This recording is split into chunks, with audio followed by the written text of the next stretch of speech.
alguém cobrando dela, ela vai ter valendo.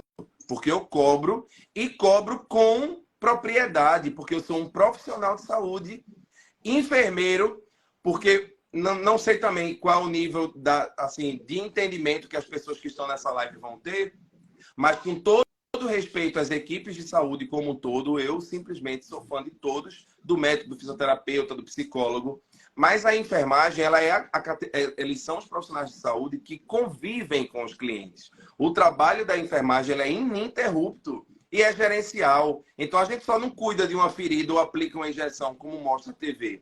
A gente gerencia o setor, gerencia o hospital, gerencia os materiais que vão ser utilizados. Então, a gente sabe o que falta, que medicação está perto de vencer. Então, é tanta coisa que a gente entende de estrutura e de condições que a minha visão, enquanto deputado dessas estruturas, ela é muito mais crítica do que um colega que seja pastor de uma igreja, ou de um colega que seja jogador de futebol, ou de um colega que seja médico, que tem uma visão boa da saúde, mas não tem uma visão de gerenciamento ou convivência com aquela situação. Claro que tem exceções, mas é só para justificar que as minhas cobranças são mais ferrenhas, porque eu saí desse chão. As pessoas falam chão da fábrica, né? Eu saí do chão do hospital. A situação dos hospitais de Pernambuco são caóticas. Conversei com a secretária de saúde. Eu vi boas intenções na fala da nossa secretária de saúde. Vejo boas intenções de Raquel, mas não são suficientes as boas intenções, né? Nós sabemos disso. Eu quero ver na prática. Tanto é que no próximo mês nós vamos fazer uma audiência pública, eu acredito que seja pela primeira vez na história. A gente vai discutir as condições do Getúlio e do HR. Com esse tema, audiência pública para falar do HR e do Getúlio, eu acho que a gente nunca teve. Pelo menos eu nunca vi e pesquisei, nunca achei.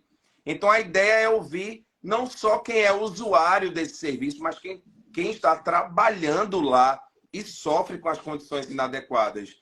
Não é segredo para vocês aí, teto caindo do HR, esgoto passando não sei aonde, serviços interditados no Getúlio Vargas. Então a gente precisa cuidar disso. Sem saúde a gente não tem o esporte funcionando, a gente não tem a informalidade funcionando, a gente não tem o feirante, a gente não tem a agricultura familiar. A saúde perpassa absolutamente tudo.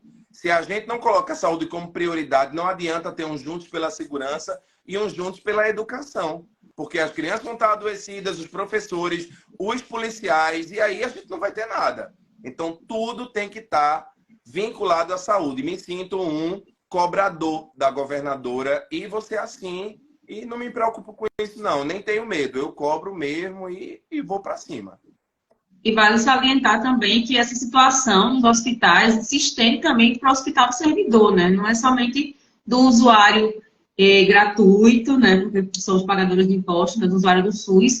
O hospital do servidor, né? No caso, o serviço público para o servidor do Estado também está em estado caótico, né? O HSE no Espinheiro também está em ruínas, né? A gente não pode dizer, o atendimento precário, em situação de demora, de atendimento dos médicos sem descasos com pacientes, enfim.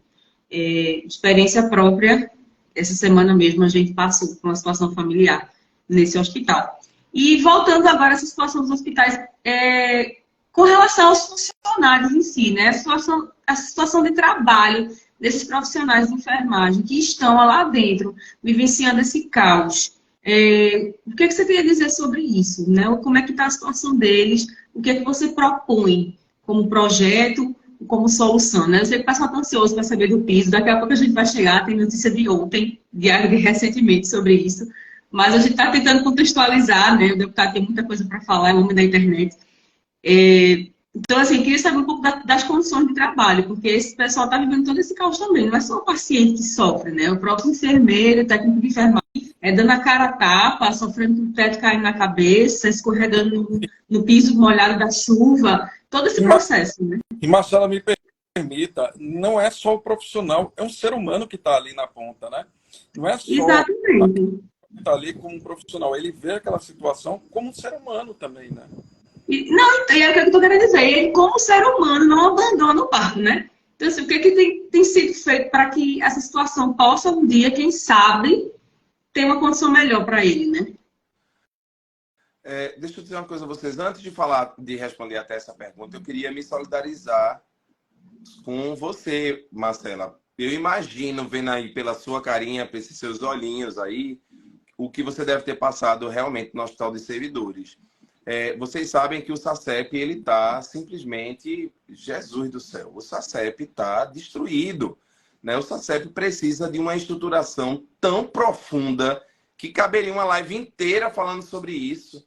E é desesperador. Eu vejo hoje o Hospital dos Servidores eu sinto desespero, sabe? Um hospital que hoje, que sempre foi tão importante para os servidores, hoje você vai marcar uma coisa no Hospital dos Servidores, toda essa dificuldade, toda essa demora. Profissionais que têm vínculos de trabalho fraquíssimos, as cooperativas dominaram o Hospital de Servidores. A estrutura física, a demora, o não atendimento, meu Deus, é tanto problema. Então, não faz nada. Assim, é tão complexo que a gente teria uma live só para falar do SACEP e do Hospital dos Servidores. Eu já idealizei tanta coisa, inclusive um dos meus primeiros projetos foi uma reestruturação no Hospital dos Servidores. Pensei até em mudar de lugar. Assim, propor uma mudança, um novo prédio para os hospitais de servidores, uma ampliação para poder... Vocês sabem que aquele terreno lá, ele é milionário, né? O terreno lá na Roça Silva é milionário. Com o dinheiro dali, poderia se investir num outro hospital. Nem deu muito certo. Não foi uma ideia que foi bem recebida. Mas essa minha ideia foi tão baseada no desespero de quem está hoje dependendo do Hospital de Servidores e do SACEP, que você vai pensando em ideias mirabolantes. Não prosperou muito, mas é só para dizer que, meu Deus do céu, eu me solidarizo. Se tiver alguém aí, usuário do SACEP e profissionais do Hospital dos Servidores, eu me solidarizo muito, porque eu sei que é muito... Quem está com cirurgia marcada, que cancela e volta, cancela do nada, bota para 2 meses depois, é um tempo. Desculpe, e a sua pergunta sobre os profissionais, assim, quando você começou a perguntar... Rapaz, eu me arrepiei aqui, senti o arrepio, porque a minha vontade era abraçar hoje eles. E claro que eu não sou sobre-humano para fazer isso, mas eu sinto preocupação com quem hoje trabalha no serviço público estadual, porque é tanto trabalho, com condições tão precárias. Você vai... para um serviço que falta um equipamento aqui, que quebra outro ali, que está faltando uma medicação, e depois você vai descansar e no seu repouso não tem um ar-condicionado, no seu repouso a cama está quebrada, o teto caiu, se chover alaga, você vai... Olhe que eu fico assim, devo estar vermelho inclusive, porque eu fico emocionado, porque são profissionais que vivem em situação de guerra, de verdade, de guerra. E o pior, sem valorização.